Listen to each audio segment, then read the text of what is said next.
नमस्कार दोस्तों, आइए इस सवाल को सॉल्व करते हैं। लिखा है किसी बच्चे को अपने घर से पिकनिक स्थल पैदल पहुंचने में 6 घंटे लगते हैं, यह किंतु वह साइकिल से उसी दूरी को 2 घंटे में तय कर सकता है।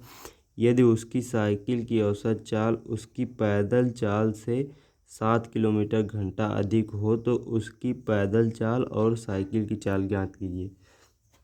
तो दोस्तों, इसमें हम पहले मानते हैं कि माना पैदल चाल बराबर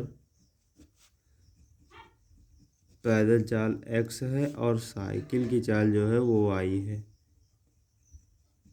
साइकिल की चाल बराबर y 1 किलोमीटर प्रति घंटा, ये y किलोमीटर प्रति घंटा है। तो फिर इसमें क्या हो जाएगा, दूरी देखिए दोनों में समान है। हमें घर से पिकनिक तक ही जाना है, तो यहाँ पर घर है हमारा और यहाँ पर पिकनिक है। तो यहाँ से यहाँ तक दूरी तो सेम ही रहेगी, हमेशा दूरी तो सेम ही रहेगी, सिर्फ केवल चाल हमारी बदली है। तो कह रहा है वह पैदल जाता है तो 6 घंटे लगते हैं। तो पैदल जाने में लगा समय बराबर पैदल जाने में लगा समय बराबर 6 घंटे। और इसी चीज़ को साइकिल से जब जाता है तो वो 2 घंटे लगाता है। तो साइकिल से जाने में लगा समय बराबर साइकिल से जाने में लगा समय बराबर 2 घंटे। देखिए इन दोनों में दूरी हमारी समान है, तो पहले हम इन दोनों से इन दोनों के समय दिए हुए हैं तो इनसे दूरी हम निकालेंगे। तो दूरी क्या हो जाएगी, देखिए एक फार्मूला होता है, चाल बराबर दूरी बटा समय, ये होता है। तो यहाँ से दूरी क्या हो जाएगी, दूरी हो जाएगी दूरी बराबर चाल गुणे समय, ये हो जाएगी। अब यहाँ से हम इन पैदल और साइकिल से दोनों की दूरी समान है तो दूरी निकाल लेंगे पहले। तो पैदल जाएंगे तब भी दूरी रहेगी, तो दूरी बराबर एक दूरी हो जाएगी 6 किलोमीटर घंटा है। 6 समय, देखिए समय यहाँ पर है, 6 घंटे लगते हैं पैदल जाने में। पैदल उसकी चाल कितनी है, पैदल चाल है उसकी x है, तो x से गुणा कर देंगे 6x हो जाएगी। ये हमारी दूरी हो गई। और यहाँ से जब साइकिल से उसकी दूरी ज्ञात करेंगे, दूसरी दूरी, तो देखिए ये दूरी हो जाएगी 2 है और साइकिल से उसकी चाल y है, तो y से गुणा कर देंगे। ये दोनों हमारे सदैव बराबर रहेंगे क्योंकि दूरी है, दोनों की दूरी समान है। तो ये 6x बराबर 2y हो जाएगा, 2 से काट देंगे, 2 तिहाई 6, यानी कि y बराबर आ जाएगा 3x। इसे समीकरण फर्स्ट मान लेंगे।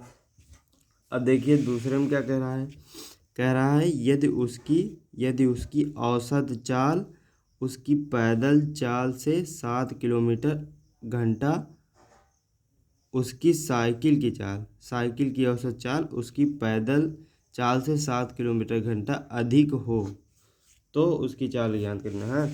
तो फिर यहाँ पर कह रहा है साइकिल की जो औसत चाल है, साइकिल की औसत चाल उसकी पैदल चाल से 7 किलोमीटर प्रति घंटा अधिक है, तो इसे समीकरण 2 मान लेंगे। अब देखिए y का मान यहाँ पर रखेंगे, y का मान समीकरण 1 में रखने पर, समीकरण 1 ये है, समीकरण 2 में रखने पर y का मान समीकरण 2 में रखेंगे तो ये हो जाएगा 3x बराबर में x प्लस 7, तो x इधर आएगा तो माइनस में हो जाएगा, 3x माइनस x बराबर 7, और ये हो जाएगा 2x बराबर 7, तो x बराबर हमारा आ जाएगा 7/2, यानी कि ये 3.5 आ जाएगा। अब देखिए x का मान हमारा आया 3.5 किलोमीटर प्रति घंटा, ये आ गया। अब x का मान हम समीकरण 2 में रख देंगे, तो लिखेंगे यहाँ पर x का मान समीकरण 2 में रखने पर y बराबर है x + 7। तो x का मान आया 3.5 + 7, ये आ जाएगा 10.5 किलोमीटर प्रति घंटा। तो यहाँ पे लिखेंगे अतः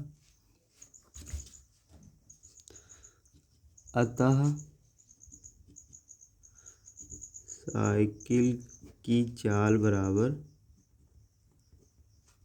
10.5 किलोमीटर प्रति घंटा व पैदल चाल बराबर 3.5 किलोमीटर प्रति घंटा। ये हमारा आंसर हो जाएगा।